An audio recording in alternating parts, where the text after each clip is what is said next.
पाकिस्तान और ईरान के दरमियान पैदा होने वाली कशीदा सूरत हाल के बाद अब गैस माफिया ने एलपीजी की कीमत में 10 रुपये फ़ी किलो का इजाफा कर दिया है।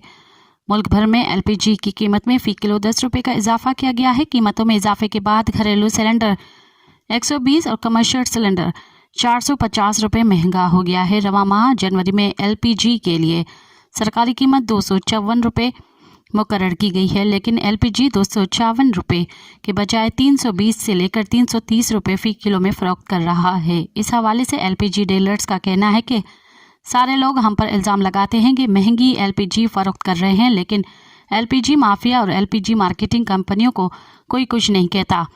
डीलर्स ने मजीद कहा कि 300 रुपये से लेकर 310 में एलपीजी खरीद कर कैसे 280 या 290 रुपये में फ़रोख्त करें।